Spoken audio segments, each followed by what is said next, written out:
எல்லாருக்கும் வணக்கங்க. இன்றைக்கி வீடியோவில் நம்ம தோட்டத்தில் வச்சுருக்கக்கூடிய ஒரு 3-4 வெரைட்டி வாழை மரத்தை பற்றி பார்க்க போகிறோங்க. இதுக்கு முன்னாடி ஒரு அறுவடை வீடியோவில் கூட காட்டியிருப்பேன்.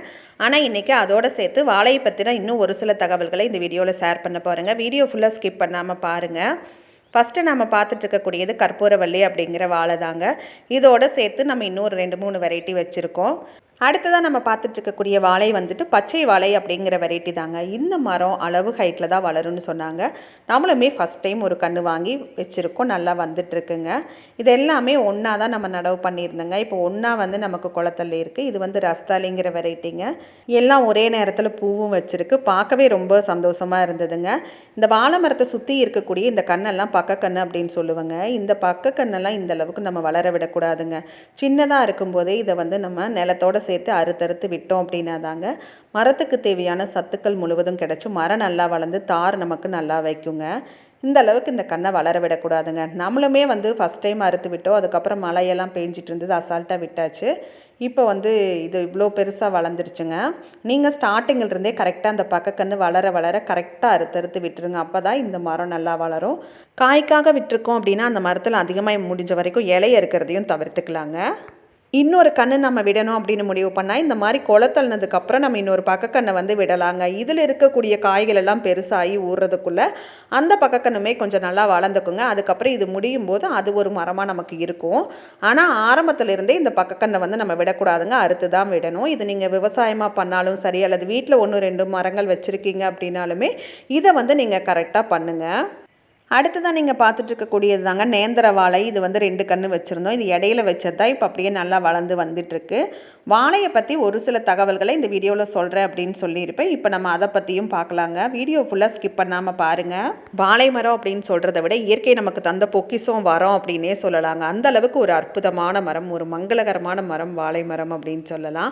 வாழையடி வாழையாக என் வம்சம் தலைக்கணும்னு சாமி கும்பிட்றதுல ஆரம்பித்து சாப்பிட்ற வரைக்குமே இந்த வாழை மரம் நம்மளோட வாழ்வியலோடு கலந்து தாங்க இருக்குது. காலங்காலமாக வாழை இலையில சாப்பிட்றது அப்படிங்கிறதும் இப்போ வரைக்குமே நம்ம பண்ணிகிட்டு இருக்கிற ஒரு விஷயந்தான் அப்படின்னே சொல்லலாம். அதே மாதிரி வாழை மர தோரணம் கட்டுறதும் அப்படிங்கிறதும் நம்ம வழக்கமாக வச்சிட்ருக்கிறது தாங்க. ஆனால் அதுக்கு பின்னாடி கூட இந்த மாதிரி ஒரு சில காரணங்கள் இருக்கா அப்படின்னு தெரியும் போது நமக்கே ஆச்சரியமாக இருக்குங்க. அதெல்லாம் நம்ம இப்போ ரீசெண்டாக தெரிஞ்சுக்கிட்டது அப்படின்னு கூட சொல்லலாம்.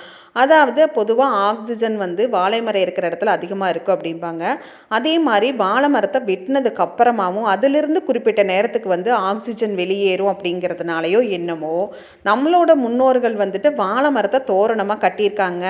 அப்படி வந்து ஒரு சுப நிகழ்ச்சிகள் மக்கள் அதிகமாக கூடக்கூடிய இடத்துல ஆக்சிஜன் பற்றாக்குறை இருக்குது இல்லையா, அந்த மாதிரி எல்லாம் கூட சொல்கிறாங்க.